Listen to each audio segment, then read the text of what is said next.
Hey everyone, welcome back. आज मेरी 90 days transformation journey का डे है 56 और हम अब तक 56 हो चुके हैं। और आज मैं ट्रेन करने वाला हूँ शोल्डर्स को। एक्सरसाइजेस वही रहती हैं, रूटीन वही रहते हैं, उन्हीं को बार बार रिपीट करते रहते हैं। बॉडी बनाने के लिए आपको कोई अतरंगी एक्सरसाइज करने की ज़रूरत नहीं है, ये मैंने अपनी जर्नी से सीखा। बॉडी उन एक्सरसाइजेस से ही बन जाती है जो नॉर्मल हैं और सबको मालूम होती हैं, लेकिन हाँ उनका पोस्चर थोड़ा करेक्ट अगर हम कर लें तो उससे बहुत फ़ायदा रहता है। तो वही एक्सरसाइज कर रहा हूँ, जैसे कि आप देख रहे हो आगे भी वही एक्सरसाइज करूँगा, अनलेस कि सर कुछ नया बताएं, वरना तो वही एक्सरसाइज है और उसी से बॉडी बन भी रही है। तो इसीलिए आपको कोई ज़्यादा मतलब ऐसी एक्सरसाइज ढूंढने की ज़रूरत नहीं है कि मतलब कैसे आर्म्स को अपनी बड़ी करें जल्दी या कैसे चेस्ट बढ़िया से बना लें अपनी जल्दी से, ट्राइसेप्स बना लें। लेग्स की तो खैर कोई बात नहीं करता, खैर लेग्स भी बना लें तो ज़्यादा सोचने की ज़रूरत नहीं है। उन्हीं चीज़ों को बार बार रिपीट करते रहने से, प्रोग्रेसिव लोड बढ़ाने से काम होता रहता है। आप बस देखिए कि आप जितने रिक्वायर्ड रैप हैं उतने मार पा रहे हैं, नहीं मार पा रहे हैं। मतलब मेन चीज़ ये होता है मसल अंडर टेंशन ज़्यादा से ज़्यादा देर रखना होता है। ज़्यादा देर नहीं, मतलब एक अच्छा अमाउंट जिसमें आप अच्छे से मतलब थक जाए आपका मसल, कि हाँ मसल थोड़ा टूटे, ताकि वो जब दोबारा जुड़ेगा तो वो और साइज उसका बढ़ जाएगा। तो वही सीन होता है। तो इसी के साथ हम मतलब नॉर्मल एक्सरसाइज ही कर रहे हैं, ऐसा तो मैं कुछ खास कर नहीं रहा। और रोज़ उन्हीं चीज़ों को आपको दिखा रहा हूँ। इससे कम से कम मुझे नहीं समझ में आ रहा है, समझ में आ रहा होगा नहीं आ रहा होगा। इन चीज़ों को दिखाने का एक वजह भी है कि मतलब कुछ अतरंगी एक्सरसाइज करे बिना भी अगर आप नॉर्मली जो सबको एक्सरसाइज पता होती हैं वो भी ठीक पोस्चर में, ठीक तरीके से फॉर्म में करें तो उससे भी आपको फ़ायदा होता है। तो इसी के साथ और क्या कुछ बताना है मुझे? हाँ, और तो कुछ ऐसा सच है नहीं। आज का दिन भी ऐसे ही रहा, नॉर्मल ही रहा। नॉर्मल, हाँ नॉर्मल रहना भी, और हाँ दिन नॉर्मल रहना कोई बुरी बात नहीं होती। दिन नॉर्मल रहने का मतलब ये है कि आपके साथ कम से कम कोई परेशानी तो नहीं आई, आप खुशी खुशी अपना दिन निकाल लिए।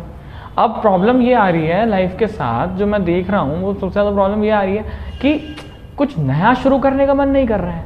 अब जैसे बुक्स हैं मेरे पास, जैसे मैंने आपसे बीच में कहा था कि करना स्टार्ट करें, पर कर ही नहीं पाया मैं। तो वही बात है, मतलब मैं चाहता हूँ कि मैं भी थोड़ी किताबें पढ़ूँ, लेकिन एक्चुअली किताबें पढ़ना मुझे पसंद नहीं है। लेकिन पसंद भी है, लेकिन अब पता नहीं सारी किताबें बेकार लगती हैं मुझे श्रीमद् भागवत के अलावा। क्योंकि श्रीमद् भागवत पढ़ने के बाद ऐसा लगता ही नहीं कि और कहीं से नॉलेज लेने की आपको किसी से ज़रूरत पड़ जाती है। It has everything, totally everything. मतलब आपका बिल्कुल क्लेंजिंग कर देगी आपके लाइफस्टाइल की, आपकी ज़िंदगी की, आपकी सोच की क्लेंजिंग कर देगी।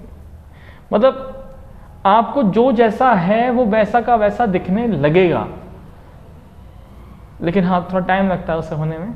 मैं अभी जिस स्टेज में हूँ, अगर मैं अपनी स्टेज की बात करूँ, वो स्टेज इसमें आती है कि अभी भी मेरा जो मन है वो भागता है मतलब कि मतलब मटेरियलिस्टिक थिंग्स के पीछे, कि भाई ये भी चाहिए वो भी चाहिए, काश वो मिल जाए, काश वो मिल जाए ऐसा कुछ होता है।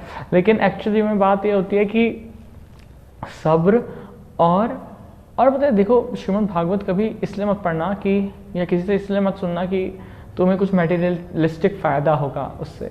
उसमें लिखा हुआ है, महात्मा में बहुत सारी चीज़ें लिखी हुई हैं कि ये फ़ायदा वो फ़ायदा, ऐसा लिखा हो सकता है। लेकिन बात यह है कि उसे पढ़ने का तरीका ही यह है कि उससे जब आप पढ़ें तो बिना किसी इच्छा के पढ़ें, तब वो फल देती है। वो कौन सा फल देती है वो मैं नहीं बताऊँगा, आपको खुद पता चलेगा जब आप उसे बिना किसी इच्छा के बस पढ़ने के लिए पढ़ेंगे कि बस पढ़ना है, श्रीमद् भागवत पढ़नी है, भगवान के बारे में जानना है। तो आई डोंट नो आप लोग समझ पाते भी होंगे मेरी बातें या नहीं। मैं भी अब जाके थोड़ा थोड़ा समझने लग गया हूँ, पहले तो मुझे भी समझ में नहीं आता था। तो इसलिए अगर आपको समझ में नहीं आ रहा था, डजंट मैटर, कोई बात नहीं तो बात हम पहुँच गए हैं अपने 56वें दिन पे। आज हम शोल्डर स्ट्रेन कर रहे हैं और बस शुरू करते हैं। ज़्यादा कुछ तो और कुछ है नहीं, कोई कुछ पूछता भी नहीं है, तो इसलिए मेरे लिए आसान हो जाता है कुछ ज़्यादा बोलने की ज़रूरत नहीं पड़ती। बाकी और क्या, बस शुरू करते हैं, चलिए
तो जी तो इसी के साथ डे 56 56वां दिन भी यहीं ख़त्म होता है। आई होप आपको मेरी वीडियोस देख के अच्छा लग रहा होगा, मेरी जर्नी में मज़ा आ रहा होगा, मुझसे आप कनेक्ट कर पा रहे होंगे और आपकी लाइफ में कुछ अच्छा नहीं भी चल रहा होगा तो नॉर्मल तो लाइफ चल ही रही होगी, आई होप, क्योंकि नॉर्मली लाइफ चलना ही बहुत बड़ी बात होती है, सच बता रहा हूँ। और बाकी अगर आपको वीडियोस पसंद आ रही हो तो लाइक और शेयर करना ना भूलें और चैनल को सब्सक्राइब करना ना भूलें अगर नए हो तो, और मेरे साथ इसी तरह से बने रहें। जर्नी अब कुछ दिन की और है ट्रांसफॉर्मेशन की, बॉडी ट्रांसफॉर्मेशन की। खैर बॉडी ट्रांसफॉर्मेशन तो मरते दम तक होता रहता है। अभी पहले बच्चे थे, फिर थोड़े टीनेजर हुए, फिर एडल्ट हुए, अब थोड़े दिनों तक जवानी रहेगी, फिर उसके बाद फिर बूढ़े हो जाएंगे। तो बॉडी ट्रांसफॉर्मेशन तो चलता रहेगा, पर बात यह है कि पता नहीं क्या बोलूँ मैं आप सबसे। ये देखिए ये अमित है, अमित ये मरगिल्ला कहते हो इसे, NND टी शर्ट है मेरे पास, यही पहन के आता हूँ मैं जिम में, जैसे इसके पास एक ही हरी वाली है नहीं मेरे पास दो पे एक और है मसल ब्लेज वाली है जाना है। तो इसी के साथ मैं आपसे विदा लेता हूँ। Thank you so much for joining me and let's get better together.